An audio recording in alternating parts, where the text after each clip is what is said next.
감사합니다. 할렐루야, 할렐루야. 하나님의 사랑과 은혜가 이 시간에도 풍성하기를 축복합니다.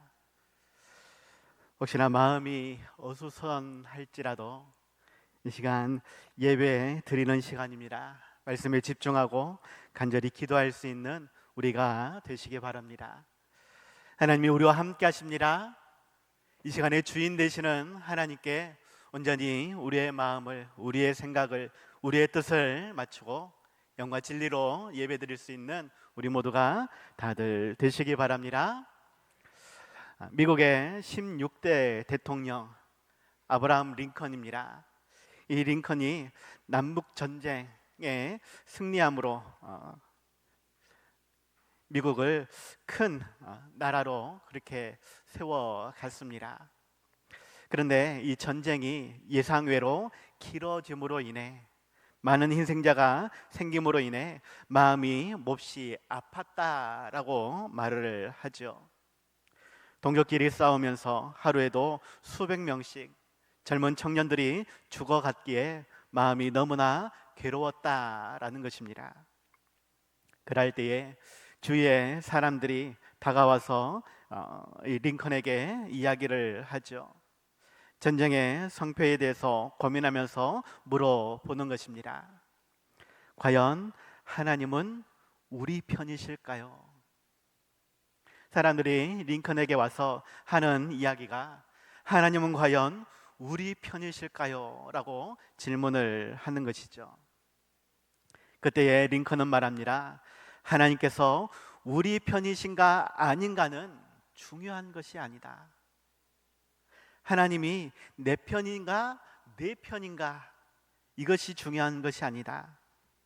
보다 중요한 것은 우리가 과연 하나님 편인가 이것이 중요합니다. 이렇게 말을 했다고 합니다. 우리가 과연 하나님 편이신가? 우리가 고민해야 될 이야기가 바로 이것입니다.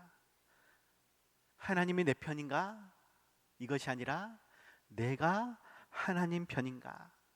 내 나름대로의 생각이 있습니다. 내 나름대로의 계획이 있습니다. 내 나름대로의 꿈과 비전이 있습니다. 내 나름대로의 기대와 소망이 있습니다. 그런데 이것이 정말로 하나님의 뜻인가? 정말로 하나님이 기뻐하시는 일인가? 정말로 하나님께서 나를 통해 이루고자 하시는 것인가?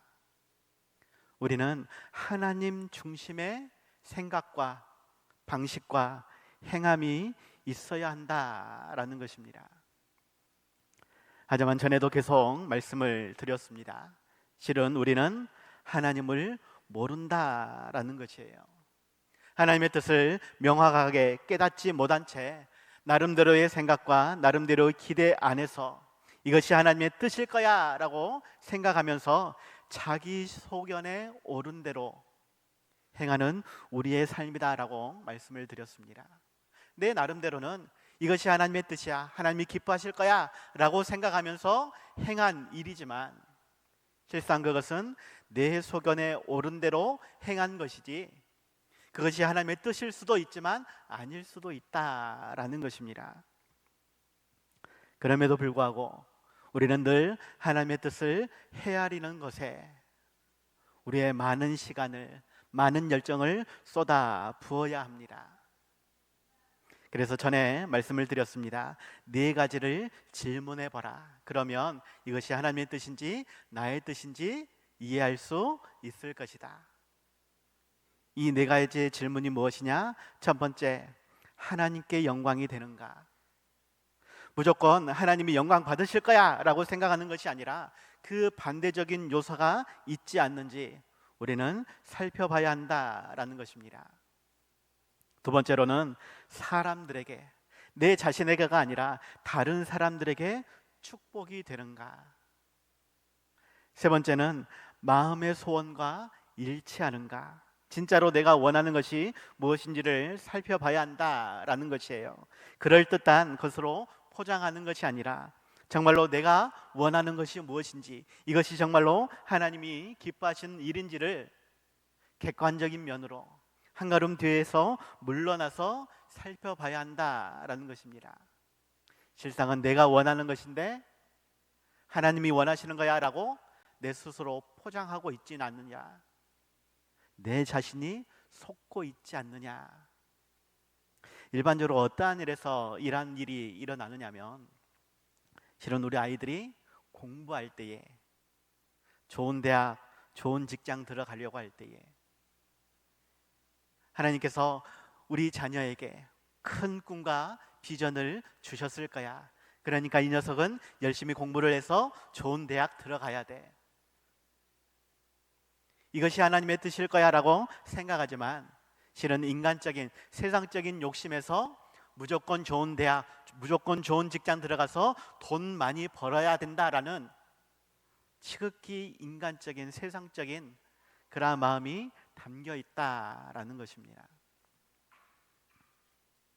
이것은 아이들의 문제뿐만이 아니라 나의 문제도 그러합니다. 교회의 문제도 그러하고 나라의 문제도 그러합니다. 나름대로는 하나님의 어떠한 기대하심과 또 일하심을 생각하면서 그렇게 꿈과 비전을 세워가는 우리의 삶이지만, 실상 그 너머에는 지극히 인간적인 세상적인 욕심도 포함되어 있다라는 것입니다. 마지막 네 번째로는 기도 중에 평안이 있는가.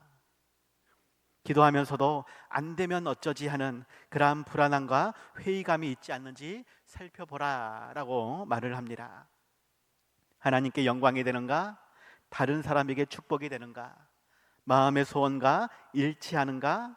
기도 중에 평안이 있는가? 이러한 것으로 하나님의 뜻을 분별하는 우리가 되어야 한다라는 것입니다.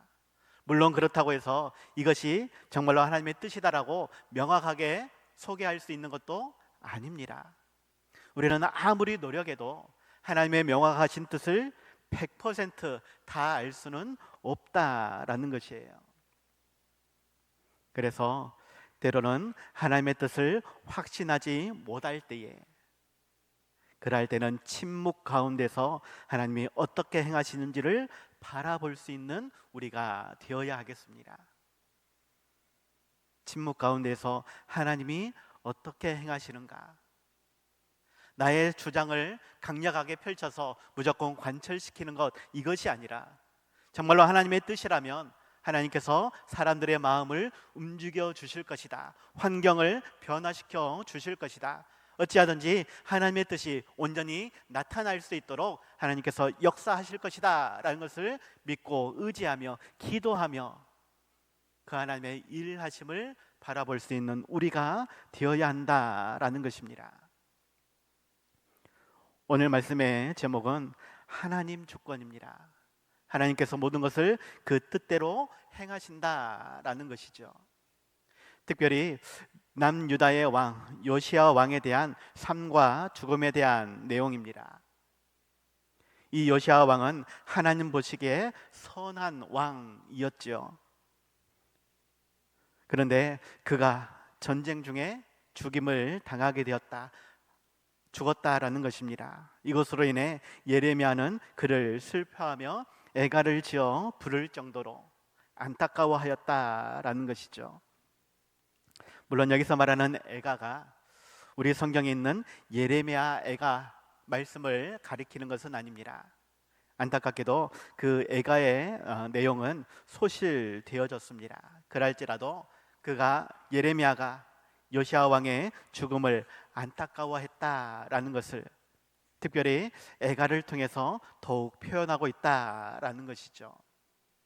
중요한 것은 왜 요시야 왕이 죽어야만 했는가?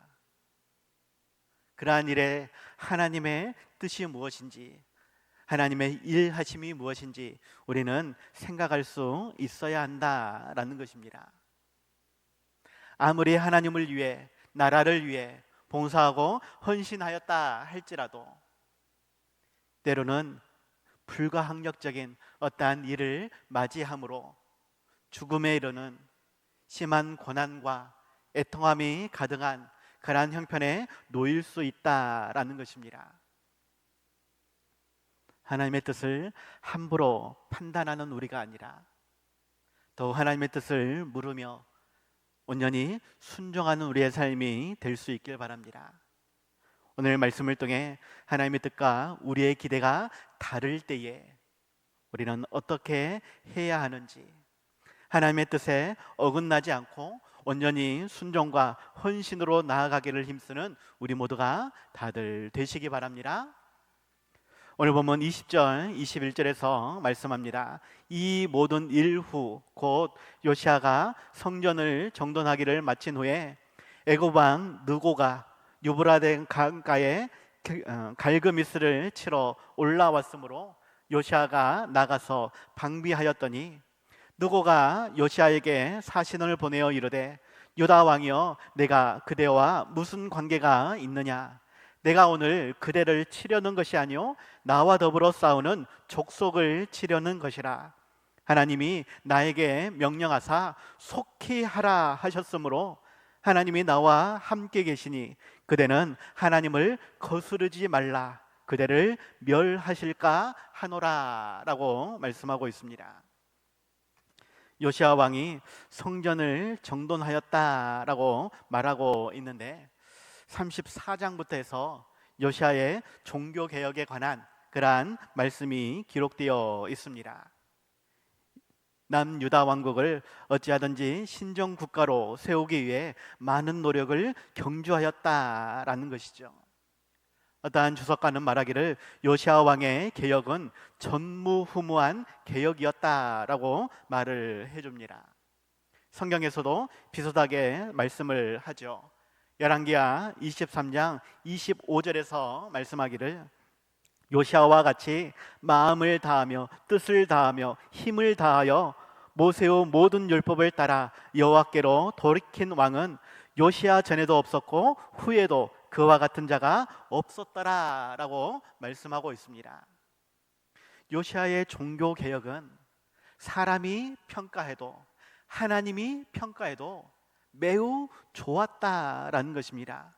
전무후무한 그러한 종교 개혁을 요시아 왕이 이루었다라는 것이죠. 비슷한 이야기가 히스기야 왕 때에도 표현이 되어집니다. 히스기야 왕도 다윗의 모든 행위와 같이 여호와께서 보시기에 정직하게 행하였고 그의 전후 유다 여러 왕 중에 그러한 자가 없었다라고 말씀을 하죠. 그렇게 보면 히스기야가 더 잘했다는 말이야? 아니면 요시아가 잘했다는 말이야? 조금 상충되는 것처럼 보여집니다. 그럴 때에 어떠한 주석가는 말하기를 엄밀한 의미에서 하나님을 의뢰하고 도우심을 구하는 부분에서는 히스기야 왕이 훨씬 더 나았고 반면에 하나님의 율법을 준행함에 있어서 다른 왕들보다 요시아가 더 완전한 것이다 라고 해석을 합니다. 어찌하든지 요시아의 그러한 종교개혁은 전무후무한 개혁, 하나님 보시기에도 사람 보기에도 매우 좋은 그러한 평가를 내릴 수 있었다라는 것이죠. 특별히 마음을 다하며 뜻을 다하며 힘을 다하여 하나님을 섬겼다라고 말하고 있는 것입니다.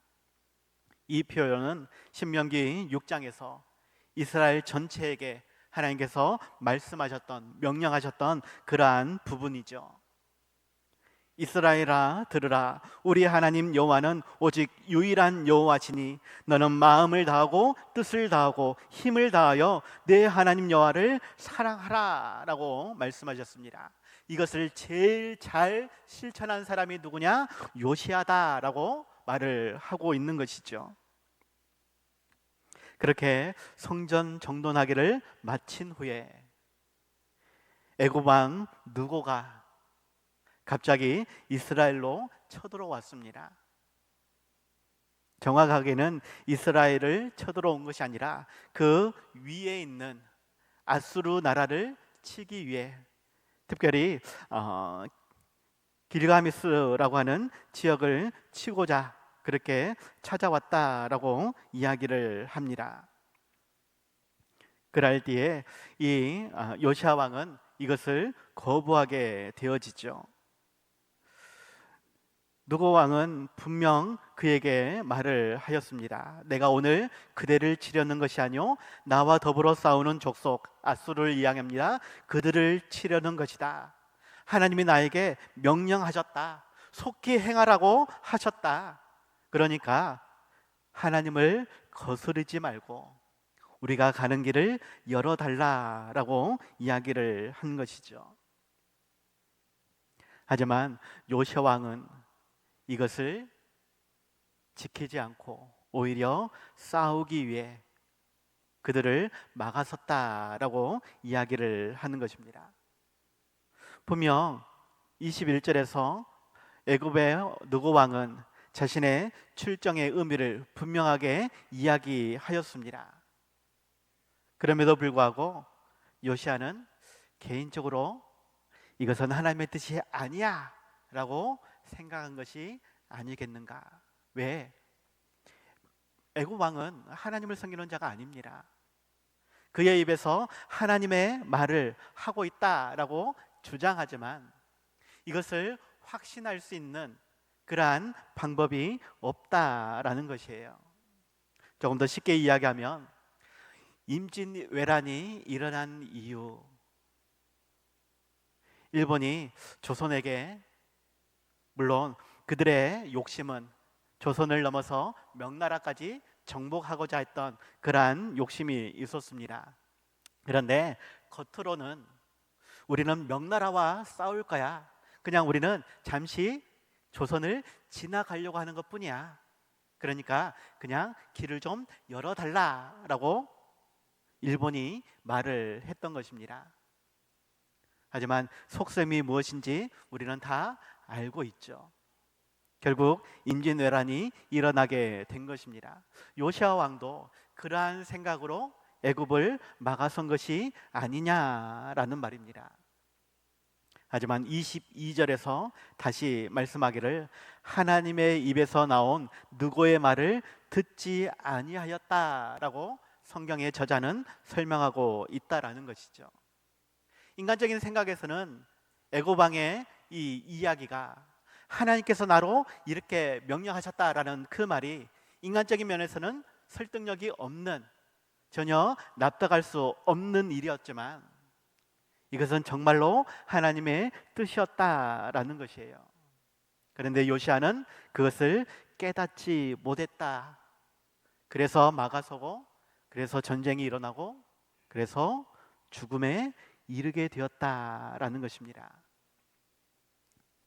하나님을 사랑하며 열심히 이스라엘을 회복하기 위해 노력했던 요시아였지만 하나님의 주권은 그에게 명확하게 뜻을 가르쳐 주지 않으신 채 애굽 왕에게 아수르를 치라라고, 전쟁을 선포하라라고, 이것을 위해 이스라엘을 지나가라라고 명령했다라는 것이죠.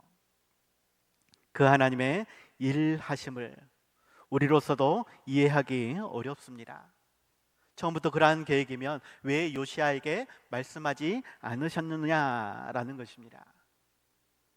뒤에서 다시 말씀을 드리겠지만 하나님의 뜻을 안다라고 하는 것, 이것은 결코 쉬운 일이 아닙니다. 하나님이 말씀해 주셔야만 우리로서는 알 수 있는 것입니다. 나의 기대나 나의 소망이 인간적인 면에서 합당하다 여길 수 있는 것이라 할지라도 함부로 하나님의 뜻을 판단하거나 잣대질해서는 안 된다라고 하는 것, 우리는 하나님 편에서 어긋남이 될 수 있다는 것을 기억하고 내 소견에 옳은 대로 행하는 삶이 아니라 오직 하나님 말씀대로 순종하는 우리의 삶이 될 수 있길 바랍니다. 요시아는 결국 22절에서 자신의 모습을 변장하고 그와 싸우고자 하여 하나님의 입에서 나온 느고의 말을 듣지 아니하고 무기또 골짜기에 이르러 싸우게 되었다라고 말씀하고 있습니다. 주석가들은 요시아 왕의 이러한 행위 과연 옳은가 나쁜가 왜 그가 이렇게 막아섰는가 여러 가지 이야기를 합니다. 그 중에 긍정적으로 표현하는 부분은 애국과의 전쟁을 위해 출정한 그의 본 모습은, 실제적인 마음은 지금 북이스라엘은 아수르에 의해서 멸망당한 상태입니다. 여전히 아수르가 북이스라엘에 영향력을 끼치고 있는 상황. 물론 다행히 아수르의 세력이 많이 약해졌습니다. 애굽으로서는 그 약해진 틈을 타서 아수르를 멸망시키고자 하는 그러한 하나님의 계획이 있지 않았는가. 그런데 요시아는 이것을 깨닫지 못하고 그래도 북이스라엘을 다시 회복하며 또한 애굽을 견제함으로 이스라엘을 다시 부강한 나라로 세울 수 있지 않았을까. 남유다와 북이스라엘이 다시 연합할 수 있는 기회가 되지 않았겠는가. 이것을 기대하며 애굽 왕에게 맞서 싸우고자 했을 것이다 라고 말을 하는 것입니다. 하지만 결과는 이 전쟁에 의해서 요시아 왕이 화살에 맞아 중상을 입게 되었습니다. 예루살렘으로 옮겼으나 24절에서 죽음을 맞이했다라고 말씀하고 있죠. 인간적인 면에서는 너무나 허무한 죽음이 아니겠는가. 그렇게 하나님을 사랑하고 나라를 위해 헌신했던 그의 모습, 그런데 한순간에 전쟁을 통해 죽음을 당하게 되어졌다. 그런데 이것이 하나님의 뜻이다라고 오히려 요시아는 하나님의 뜻에 어긋남이 되었다라고 말씀을 하고 있다라는 것이에요. 우리로서도 그러한 하나님의 뜻하심을, 일하심을 함부로 판단해서는 안 된다라는 것을 기억하시기 바랍니다. 24절에서 25절로 그렇게 요시아의 죽음에 대해 많은 사람들이 슬퍼합니다. 특히 예레미야는 그를 위하여 애가를 지었으며 모든 노래하는 자들, 남자들과 여자들은 그렇게 요시아를 슬퍼하며 노래하였다라고, 그러한 이야기들이 오늘날까지 이르렀다라고 하며 요시아의 죽음이 단회적으로 끝난 것이 아니라 계속해서 그를 슬퍼하는 사람들이 있었다라고 말을 하는 것입니다. 저의 인간적인 생각도 왜 그렇게 하셔야 했을까? 저의 인간적인 생각도 왜 우리 교회가 이러되었을까? 아마 많은 사람들도 그러한 생각을 하게 될 것입니다. 그런데 요시아 왕에 대해서는 실은 하나님께서 명확하게 설명해 놓으신 부분이 있습니다. 역대하 34장 28절에서 여선지자 홀다라는 여인이 나오는데 그를 통해서 요시아 왕에게 하신 말씀이 있다라는 것이에요. 역대하 34장 28절 말씀. 그러므로 내가 네게 너의 조상들에게 돌아가서 평안히 묘실로 들어가게 하리니 내가 이곳과 그 주민에게 내리는 모든 재앙을 내가 눈으로 보지 못하게 하리라 라는 말씀이 있습니다. 요시아 왕이 어떻게 보면 너무나 허무하게 죽는 그러한 일이 벌어지지만 실상은 그가 평안히 죽게 하기 위해 하나님께서 계획을 세우셨다라는 말입니다. 그리고 그 이유는 그의 죽음 이후에 그가 보게 되면 너무나 끔찍한 재앙과 같은 그러한 일이 벌어질 것이기 때문에 그러한 것을 보지 않도록 하나님께서 일부러 배려한 것이다 라고 말씀을 하는 것이죠. 그것이 무엇이냐? 그 재앙이 무엇이냐? 결국 남유다도 바벨론에 의해서 멸망당한다라는 것입니다. 시간적으로는 20여 년이 지난 그러한 시기이지만 결국은 요시아의 왕 아들인 시드기야 왕 때에 그 사이에 3명의 왕이 지나가기는 합니다. 그러할지라도 시드기야 왕 때에 요시아의 아들 때에 남유다가 멸망하게 되어지고 그의 자손들이 바빌론의 포로로 끌려가는, 또 죽게 되는 그러한 처참한 일들이 벌어졌다라는 것이죠. 요시야에게는 이 모습을 보여주기 않기 위해서 애국과의 전쟁이 일어나게 하시고 거기에서 죽음을 맞게 하셨다라는 것입니다. 전쟁의 주관자도 하나님이시고 우리의 삶의 생명을 주관하시는 분도 하나님이십니다. 그 하나님의 일하심이 때로는 내 편에서는 서운할 수도 있고 불평하고 싶은, 원망하고 싶은, 도대체 이해가 안 돼서 불평하고 따지고 싶은 그러한 마음도 있을 것입니다. 하지만 하나님의 일하심은 명확합니다. 내가 이해하지 못하는 것이지 하나님은 원하시는 뜻대로 반드시 행하시는 하나님이십니다. 그 하나님의 일하심에 우리는 온전히 순종해야 한다라는 것이죠. 사도 바울은 말합니다. 때로는 죽는 것도 유익함이니라. 그 죽음의 의미를 우리로서는 다 알 수 없습니다. 요시야의 죽음도 마찬가지고, 죄송합니다, 내 가족 중에 죽음도 그러한 일입니다. 전에 교회에서 어떠한 안수 집사님 이야기인데, 가족 중에 한 분이 암으로 죽게 되어집니다. 그런데 너무나 고통 중에 오랜 시간 버티면서 결국 죽음을 맞게 되어졌습니다. 이 집사님이 도대체 하나님의 뜻이 무엇인지, 그 사랑하는 자에게 왜 이러한 병을 주시고 왜 이러한 고통을 주시는지 도저히 모르겠다라고 불평했던 것을 제가 기억합니다. 저도 모릅니다. 왜 하나님이 그리 하시는지. 그러할지라도 우리로서는 온전히 순종하는 삶이 되어야 하겠다. 하나님의 주권을 인정하며 온전히 따르는 삶이 되어야 하겠다라는 것을 기억하시기 바랍니다. 우리로서는 오늘 하루의 삶도 하나님의 은혜로 말미암아 사는 삶입니다. 하나님의 자녀된 곳에 천국 백성의 삶도 결국 하나님께서 주신 은혜 때문인 것이지 내가 무엇인가 잘나서 뭔가 잘해서가 결코 아니다라는 것이에요. 하나님이 어떠한 일로 우리에게 고난을 주시든 아픔을 주시든 슬픔을 주시든 그 안에 감춰진 하나님의 뜻이 있음을 기억하고 그 뜻대로 순종할 수 있는 그 은혜 안에서 더욱 나에게 주신 사명을 감당할 수 있는 우리 모두가 다들 되시기 바랍니다.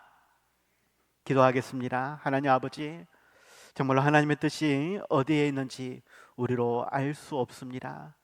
하나님, 그러할 때에 불평하고 원망하는 우리가 아니라 하나님의 주권을 온전히 인정하며 그 하나님의 일하심에 순종할 수 있는 우리가 되게 하여 주시옵소서. 때로는 하나님의 뜻을 확신하지 못할 때에 하나님, 우리가 침묵 가운데서 하나님의 일하심을 더욱 바라볼 수 있게 하여 주시옵소서. 하나님, 부족하고 연약한 우리의 모든 삶 용서하여 주시옵시고 온전히 우리에게 주어진 삶 속에서 더욱 찬송하며 예배하며 헌신하며 하나님의 뜻을 이루어갈 수 있게 하여 주시옵소서. 예수님의 이름으로 기도하옵나이다. 아멘.